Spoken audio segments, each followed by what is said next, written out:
Everyone, সবাই কেমন আছো? আশা করছি সবাই খুব ভালো আছো আর সুস্থ আছো। আমরা খুব একটা ভালো নেই। আমি টুম্পা, আমার নতুন একটা ব্লগে তোমাদের সবাইকে অনেক অনেক শুভেচ্ছা ও ভালোবাসা। তো এই ভিডিওটা হচ্ছে পয়লা বৈশাখ নয়, পয়লা বৈশাখের পরের দিনের ভিডিও। তো আজ তোমাদের সাথে শেয়ার করছি। তো সত্যি কথা বলতে ভেবেছিলাম যে বছরের শুরু থেকে শেষটা হয়তো আমার খুবই ভালো কাটবে, কিন্তু একটা গোটা বছরের মধ্যে মানুষের কখনো সারা বছরটা ভালো কাটে না, সেটা আমিও জানি। তবে বছরের শুরু থেকেই যে এভাবে হাজার টেনশন মাথার মধ্যে চেপে যাবে, আসবে, সেটা কখনো সত্যি আশা করিনি। তো যাই হোক, তো কি বলা যায়, আর মানুষের জীবনে বেঁচে থাকতে গেলে কি বলবো, কষ্ট, দুঃখ, যন্ত্রণা আর বিভিন্ন চিন্তা তো মাথার মধ্যেই আসে, আর বিভিন্ন সমস্যাও আসে। আর সেই সমস্যার সমাধানগুলো নিজেদেরকে ঠান্ডা মাথায় সেগুলোকে সমস্যার সমাধান করতে হয়। কিন্তু ওই যে তো সত্যি কখনো আশা করিনি যে বছরের শুরু থেকেই আমাদের এভাবে সমস্যায় পড়তে হবে। তো যাই হোক, চলো আজকে ব্লগটা সকাল সকাল শুরু করলাম, আর ব্লগটা কন্টিনিউ করতে থাকো। আশা করছি আজকে ভিডিওটা ভালো লাগবে। তো সকালবেলাতে দেখলে উঠোন ঝাড় দিলাম, তারপরে গ্যাস ওভেন ক্লিন করে স্নান সেরে পুজো দিয়ে মেয়েকে স্কুলে দিয়ে এসেছি। আর এখন এই যে দুপুরে রান্নাটা বসিয়েছি। তো দুপুরের রান্না দেখো, এই যে মাছগুলো আমি ভেজে নিচ্ছি, কারণ মাছ হচ্ছে তোমার এই মাছগুলো হাট থেকে তোমার দাদাভাই এনেছিল গতকাল রাতে। আর তোমরা তো দেখেছো আমাদের পয়লা বৈশাখের দিন কোনো চিকেন হয়নি। তো ভাবছে তোমার দাদাভাই, ভাবছে যে আজকে সন্ধেবেলা নিয়ে আসবে। তো যখন নিয়ে আসবে অবশ্যই তোমাদের সাথে শেয়ার করব। তো এই মাছগুলো ফ্রিজের মধ্যে ছিল, এগুলোতে নুন হলুদ মাখিয়ে ভেজে নিলাম। তো এদিকে দেখো মাছের মাথা দিয়ে আর সজনে ডাঁটা, আলু, বেগুন দিয়ে একটা চচ্চড়ি রান্না করেছি। আর এদিকে করেছি তোমার ঢ্যাঁড়স, মিষ্টি আলু দিয়ে, আর এই মাছগুলো দিয়ে আম দিয়ে টক করেছি। আর এই গরমের দিনে না আমের টক বা টক ডাল খেতে কিন্তু ভীষণ ভালো লাগে। যদিও আমি টক ডাল একদিনও বানাইনি, তো তবে যেদিন বানাবো অবশ্যই তোমাদের সাথে শেয়ার করব। তো গত বছর টক ডাল করেছিলাম, খেতে ভীষণ ভালো লেগেছিল। আর আমাদের এই দিকটাতে না, বা আমাদের বাড়িতে কিন্তু এত টক ডাল কেউ খায় না। তো রান্না করলে হয়তো খাবে, তো আমিও রান্না করি না। তো দেখছি ভাবছি রান্না করব, যখন করব তোমাদের সাথে শেয়ার করব। এদিকে দুপুরে খাবার নিয়ে বসে গেছি, মেয়ের জন্য খাবার নিয়ে স্কুলে যাব। আর রাজারানীকে দেখতেই পাচ্ছ, আমার খাওয়ার সামনেই বসে গেছে, ওদেরকে খেতে দেবো, তারপরে আমি খাবো।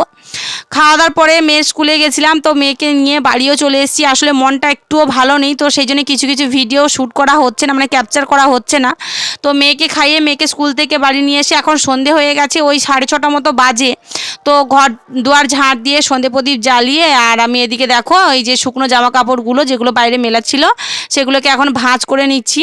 আর রোজ দিন আমাদের এত জামা কাপড় কাচা ধোয়া করতে হয় না, সত্যিই ভালো লাগে না। বিশেষ করে আমার তো সবচাইতে বেশি বেরোয়, কারণ কি বলতো, আমি না এই যে এখন গরমের দিনে যে ঘাম বেরিয়ে নাইটি বলো বা শাড়ি ব্লাউজ এগুলো তো ভিজেই যায়।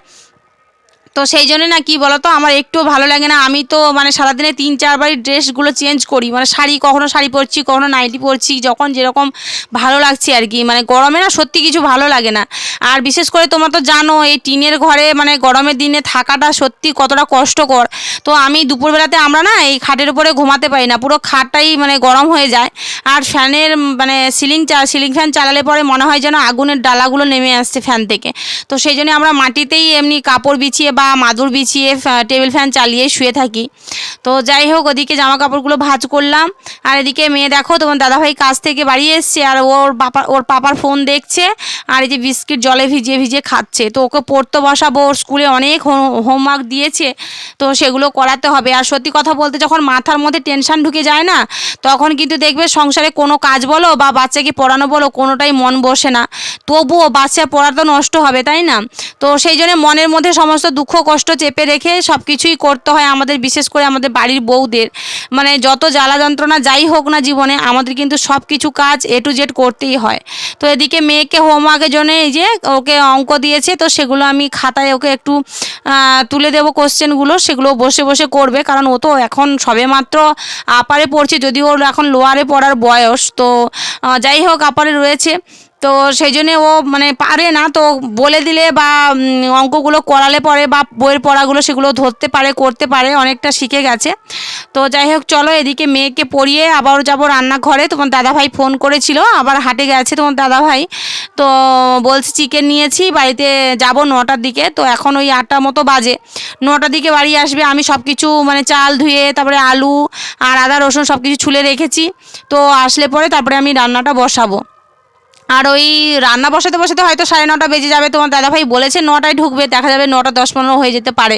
তো 9:30টার দিকে রান্না বসাবো। আমাদের ওই তো খেয়ে ঘুমাতে ঘুমাতে তোমার ওই 11:30 12টা বাজবে, কারণ সব কিছু মাজা ধোয়া করে রান্নাঘর ক্লিন করে ঘুমাতে গেলে 12টা মতো বাজে। আর সত্যি কথা বলতে সারাদিনে এত ক্লান্তি না, তারপরে কিন্তু মানে এই রাতে যখন 12টার সময় ঘুমাতে যাই, সকালবেলা না সত্যি মানে কি বলবো, আমার শরীরটা ভীষণ ক্লান্ত হয়ে যায়। তবুও প্রত্যেকদিন সকালবেলা আমার ওই 4:30 5টার মধ্যেই আমার ঘুমটা ভেঙে যায়। রোজ দিনের কার একটা অভ্যেস বলতে পারো। রোজ দিন আমার একই টাইমে ঘুম ভাঙে, কখনো হেরফের হয় না। মাঝে মধ্যে একটু আধটু হয়, যখন তোমার দাদাভাই প্রথম বাড়িতে এসেছিলো, মানে ঘুমই যেন ভাঙতেই চায় না। তো যাই হোক চলো, এই যে এসে গেছে কর্তামশাই বাড়িতে, আর আমি চিকেনটা ম্যারিনেট করব, সব কিছু মশলা টশলা বেটে নিয়ে চলে এসেছি। তার আগে দেখো আলুটাকে আমি একটু হালকা করে ফ্রাই করে নিচ্ছি, কারণ কাঁচা আলু চিকেনের মধ্যে দিলে আমার একটুও ভালো লাগে না, তাই একটু ভাজা ভাজা করে নিচ্ছি। ওদিকে ভাতও বসিয়েছি। আর আজ হচ্ছে দেশি মাংস নিয়ে এসেছি, তোমার দাদাভাই ব্রয়লার আনেনি, তো কম করেই এনেছে, ওই 400 মতো এনেছে। আমরা 3জনাই খাবো। আর এই চিকেন থেকে গেলে পরে না সকালবেলা আর খেতে ভালো লাগে না, মানে যদিও বাসি তরকারি খেতে ভালো লাগে, কিন্তু খেলে পরে শরীরটা ভীষণ খারাপ হয়। তো যাই হোক চলো, চিকেনটাকে আমি এই যে একটু হলুদ গুঁড়ো, লঙ্কার গুঁড়ো, সর্ষের তেল, লবণ, একটু দই সব কিছু দিয়ে ভালো করে ম্যারিনেট করে রেখে দিয়েছি। আর এদিকে মশলাটাও কষিয়ে নিয়েছি, তেজপাতা, তারপরে তোমার আদা পেস্ট, তারপর রসুনের পেস্ট সব কিছু দিয়ে এই যে দেখো মশলাটাকে কষিয়ে এখন চিকেনগুলো আমি দিয়ে দিচ্ছি। চিকেনটা ম্যারিনেট করাই ছিল, দিয়ে দিলাম। আর আলুটা তো আগেই ভেজে নিয়েছি, আলু ভেজে রেখে দিয়েছি। চলো এখন চিকেনটাকে ভালো করে কষিয়ে কষিয়ে চিকেনটাকে ভাজা ভাজা করে নিই, তারপরে কিন্তু এর মধ্যে আলু দেবো, দিয়ে কিন্তু তারপরে চিকেনটা হয়ে এলে জলটা দিয়ে দেবো। তোমরা তো সবাই রান্নার পদ্ধতি জানো, আর নতুন করে বলার কিছু নেই। সত্যি কথা বলতে আমি চাই যে আমাদের জীবনে যা কিছু আসুক না কেন, ঝড়ঝাপটা যখন দেখবে তোমরা, প্রত্যেকটা মেয়েরা যখন দেখবে বাবার বাড়িতে কোনো ঝামেলা হয় না, তখন কিন্তু তাদের সত্যি বলছি মাথা টেনশানে কোনো শেষ থাকে না। তো আমাদের বাড়িতে কোনো ঝামেলা নয়, বাবার বাড়িতে একটু প্রবলেম হচ্ছে জায়গা জমি নিয়ে, তো সেই টেনশানে আমরা রয়েছি। তো যাই হোক এদিকে চিকেনটা আমার দেখো কষানো হয়ে গেছে, আমি জল দিয়ে নিচ্ছি। তো বাবা বাড়িতে একটা জায়গা কিনেছে, তো টাকা পয়সা সব কিছু দেওয়া কমপ্লিট হয়ে গেছে, তবু একটু আধটু প্রবলেম হচ্ছে। আর তোমরা তো জানো আমার ভাইরা মানে বাইরে থাকে কাজের সূত্রে, তো বাবা মা একাই বাড়িতে রয়েছে, ওই জন্য টেনশনটা একটু বেশি আরও। কারণ আমি যেহেতু বাড়ির বড় সন্তান, আমার উপরে দায়িত্বটা তো সব থেকে একটু বেশিই পড়ে। বিয়ে হয়ে গেলেও আমার বাবার বাড়ির দায়িত্বটা আমার উপরেই বেশি আসে, মানে যে কোনো কাজের ক্ষেত্রে। তো সেটাই বলছি আর কি, অন্য কোনো দায়িত্ব নয়। তো যাই হোক সেই টেনশানেই রয়েছি, জানি না কবে প্রবলেম সলভ হবে, তো মাথা থেকে একটু টেনশনটা নামবে। এদিকে চিকেন আমার হয়ে গেছে, এখন আমরা রাতের খাওয়া দাওয়া করবো। তো চলো আজকে ব্লগটা এখানেই শেষ করছি। ভিডিওটা ভালো লাগলে লাইক কমেন্ট শেয়ার করে চ্যানেলটা সাবস্ক্রাইব করে পাশে থেকো।